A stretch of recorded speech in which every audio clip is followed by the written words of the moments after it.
Jorge Masvidal has been fighting since he was almost a baby, specifically since 2003 where he made his debut at Hook and Shoot.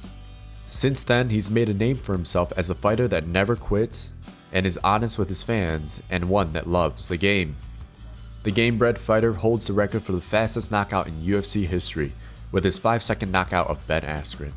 He also holds the UFC BMF championship belt, given by the famed WWE star and actor Dwayne "The Rock" Johnson.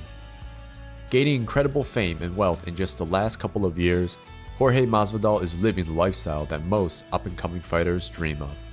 Let's take a look at how he spends his money and enjoying the lifestyle of a top fighter in the UFC. In 2019, Jorge had the breakout year after a long layoff. He started the year with a knockout of an up-and-coming fighter that was ranked in the top 10 of their division, Darren Till. 5 months later, the Gamebred fighter took out Ben Askren in an emphatic fight that lasted only 5 seconds long. This was the fastest knockout in the UFC. He then got the chance to face off against one of the famous competitors in Nate Diaz, West Coast Gangster versus East Coast Gangster. Here, Jorge will prevail again, earning himself the BMF title and becoming the Fighter of the Year in 2019. Living in Miami, Jorge is enjoying his life in the secluded mansion filled with his own private pool and several palm trees. On his video series, The Fulltime Fighter, he shows off his workouts at home, which includes pushing trucks and climbing on ropes hung up to his palm trees. Now this might not seem all luxurious, but Masvidal knows he's still a fighter at heart and needs to keep his strength and cardio up. Aside from training at his house, Masvidal has hosted parties and been thrown into the limelight after his epic run in 2019.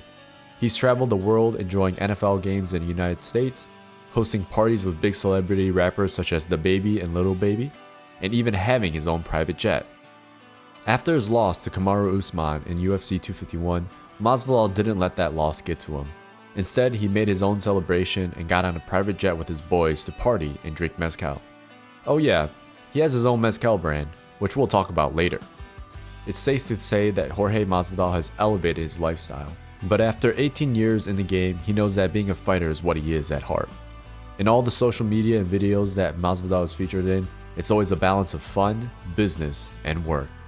The Gamebred definitely lives up to his name both in his fights, effort, and lifestyle. Net worth: UFC fights.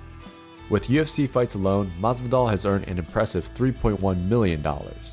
Just before his fight against Kamaru Usman, Masvidal was able to redo his contract and increase both the amount of money he makes per fight and his total cut of the pay-per-view buys. After his fight for the BMF title against Nate Diaz, it was reported that Masvidal earned a total of $520,000. That was just a start, however. Months later in 2020, after redoing his contract, Jorge matched up against Kamaru Usman and pocketed $530,000 even though he lost the bout. Net worth: endorsements. Masvidal is sponsored by Vital Performance, the first collagen-based sport nutrition line. He's also sponsored by Monster Energy and Bespoke CBD. It's safe to say that he's raking in $50,000 plus per post that he makes, perhaps even more when he does other kinds of promotions with each endorsement. The Gamebred fighter has also launched his own mezcal brand, which he has promoted in many of his fights. It feels like he's going the business route similar to that of Conor McGregor. His upcoming fight for UFC 261 is sold out and could be Masvidal's highest payday, but he's going to be up against what people consider as the best fighter in the welterweight division. Even without winning this fight, MMA fans knows that Masvidal will continue to reign as a popular fighter and someone who we'll keep our eyes on. What would we see if Jorge gets the win on April 24th? Do you think this will launch his fame, lifestyle, and more? What would you do if you had a nice private jet and mansion in Miami? Let us know in the comments below, and we'll see you next time on the channel.